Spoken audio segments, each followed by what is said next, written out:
welcome to the Fancy Comma YouTube. Today I'm going to talk about how my time as an MIT student intersected with the Epstein files. And I'm going to tell you my opinions on how science at MIT would have been better without Jeffrey Epstein.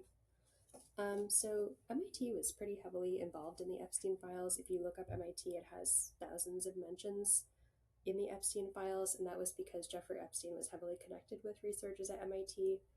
And it was only thanks to a whistleblower named Signe Swenson that this came to light. I was trying to figure out for a while what the timeline of Jeffrey Epstein's involvement was at MIT, and it turns out that even before I was a student, so I was a student at MIT from 2001 to 2005, and Jeffrey Epstein had been donating to Harvard starting in the 90s or so, approximately. I probably have to be more vague because I won't get all the details right because there's so many little bits and pieces to this story, because you have to go back and reverse engineer everything he did because he was so good at hiding it, and there were so many people that just kept his secrets for him. And there are multiple people in the Epstein files that talk about telling him that he shouldn't do things or that they don't want to keep his secrets. But yeah, so by the time I was a student at MIT in 2001, and I was in chemical engineering, and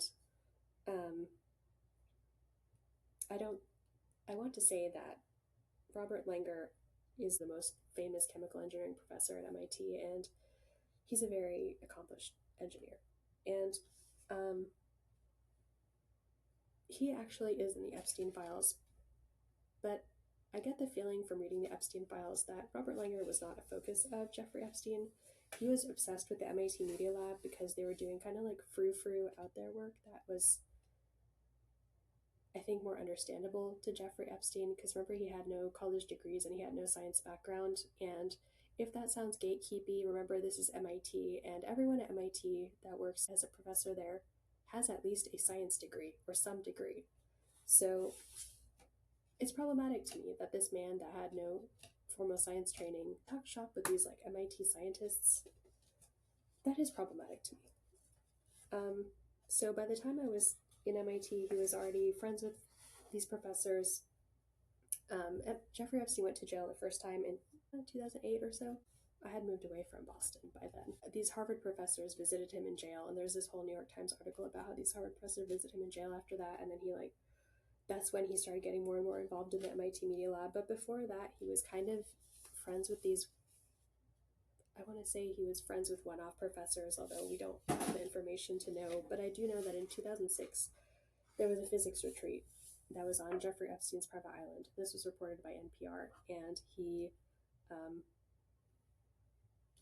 hosted Alan Guth and other important physicists, and he also had his little assistants that are little 20-year-olds.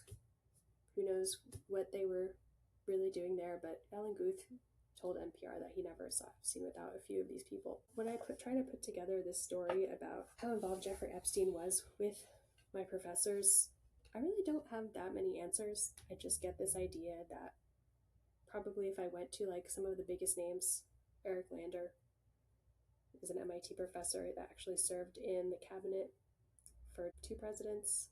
There's a picture of him meeting with Jeffrey Epstein.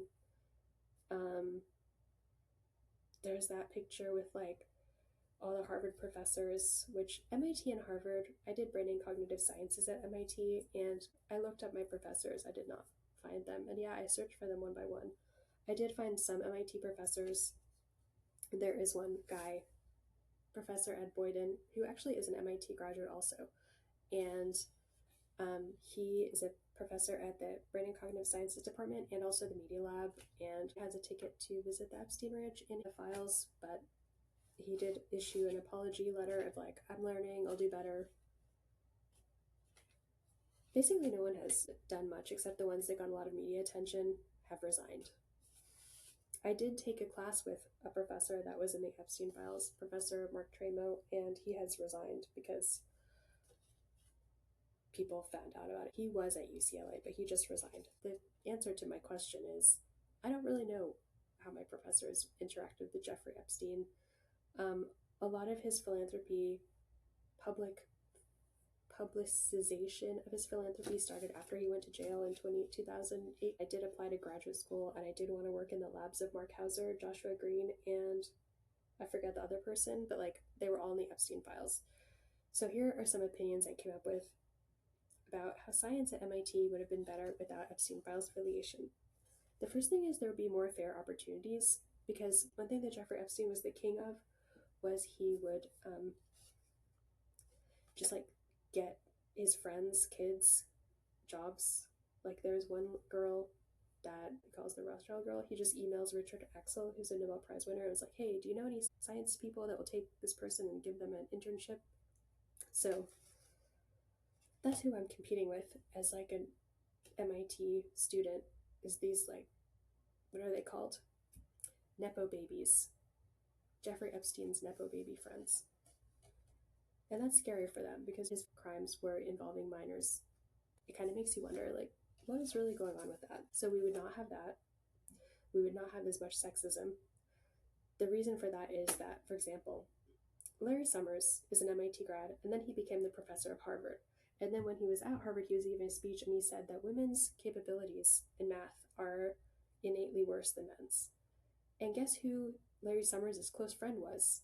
Jeffrey Epstein. So it's like another person that Jeffrey Epstein was friends with that had sexist views with James Watson. He had sexist and racist views, and those views got him basically kicked out of science. Mark Hauser was a man that did scientific misconduct. I don't know if he had sexist views, but he did actually talk about like Russian babes with Jeffrey Epstein, which is kind of like when your grad advisor talks about Russian babes and like you're at lab meeting, it's never a good sign. Just take my word for it. Not that that has ever happened to me, but as a woman in science, you can feel the sexist vibe. So yeah, so there's like scientific misconduct. Oh, and there's also the story of the MIT Open Ag Project, which basically got disbanded because they were doing scientific misconduct. So that's two scientific misconducts. One sexual misconduct is Larry Krauss of University of Arizona, and then just a bunch of creepy people that said inappropriate stuff. And they're all friends with Jeffrey Epstein, so he's like the common denominator among all of these people. So if he wasn't involved with MIT, we would have less sexism, and that's very important to me as a woman in science. And it should be important to everyone, but it isn't. And then better science culture, because like you don't want to be in lab meeting and have your professor talking about how girls are pretty or whatever James Watson said. He said something ridiculous. Everything he's ever said is ridiculous. And they did a 2019 documentary about him and they asked him about his racist views and he said he still believed in them. It's just like, why? And remember, James Watson stole Rosalind Franklin's ideas. So less sexism, better culture, better people to be around, better role models. A lot of the people in the Epstein files are just terrible people. They're kind of more concerned with prestige and status and even chasing tail, let's say. That makes them sound like a cat. Than they are about actual science. And then the last reason is I wouldn't be a crappy writer having to reverse engineer potential crimes against women and children and MIT. I think that's a good reason. So, in case you didn't know, and this shocked me so much, but maybe it doesn't shock other people, Jeffrey Epstein wanted to, when he died, he wanted to create a Jeffrey E. Epstein scholarship fund. So you would be at MIT, you get like if you get a scholarship, you become a scholar of that. So I was like a Paul E. Gray scholar because I got the Paul E. Gray scholarship. So you could become the Jeffrey E. Epstein scholar. I don't think people really would want to do that. When you think about what that money actually came from, that would be sad. So what is MIT doing about this? MIT is actually doing nothing about this, which is shocking. They have launched a new ad campaign. It's like the Curiosity campaign, and it's like this commercial where it's like, have you ever wondered how everything in your world makes sense? Like when you turn on a light, it just turns on by itself. That's it. And I feel like the reason they have it just so simple based on like, aren't you guys grateful for science, is because the funding landscape is highly politicized, and if they say one wrong thing, they could just get all their funding taken away. And the president of MIT has already said that MIT has fewer research dollars, so they will have fewer research activities happening. That doesn't excuse them just doing nothing on the Epstein file involvement of so many professors that are still in the faculty. Seth Lloyd, Ed Boyden, many people probably, if you search through the MIT Media Lab.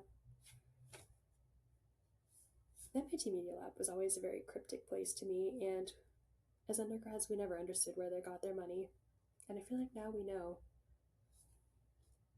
So here's my recommendation. It says, I wrote it down: fire all the men and women in the Epstein files, not just at MIT, but everywhere. And I'm not talking about people that just got like mentioned in the Epstein files. I'm talking about people that corresponded with Jeffrey Epstein, because the number one strategy that these people have used is just to deny that they were affiliated with this man. But they were affiliated with this man. They just lied about it. I don't know if that's categorically true for every single person in the Epstein files, but pretty much every person I've researched, they're like, oh no, I never accepted money from Jeffrey Epstein for my research, but they did accept like a $1,800 plane ticket in one case. Doesn't that count as money for your research if all you did was talk about research with Jeffrey Epstein? Like, it's one thing to be like, I never talked to this person, I've never crossed paths with them, but another to be like, yes, I did talk to them, but we never talked about like things that are bad, and I never accepted money for them for research, but I did accept money for them for other things. And of course, no one would write an apology like that, because why would you tell the truth? Because you could just lie and get away with it. As an ex once told me, why would you tell the truth when you can just lie and get away with everything? So there you have it. That's my opinions of MIT's involvement in the Epstein files. There has been an investigation by MIT in 2020, but honestly, the Epstein files provide far more information than the people themselves did in their interviews with the people that did that report in 2020. We want good people in science. We don't want like people that defended Jeffrey Epstein or thought that it was weird that people were reacting to him so harshly. I do think there is a gender breakdown here, because when I talk to women that graduated from MIT, they're much more angry about what happened in the Epstein files. In fact, there are a lot of people that deny that someone that is an MIT professor could be so heavily involved with such a criminal person. But I'm here to tell you that it's totally possible, and I've been researching it for 6 months now, and I would still like to know more about MIT's involvement in the Epstein files. If you've got some fresh hot tea on a scientist in the Epstein files, contact me. You can go to fancy.comma.com and click on contact, and that will arrive directly in my inbox. All right, thanks for watching, and make sure to subscribe so you don't miss the next one. Bye.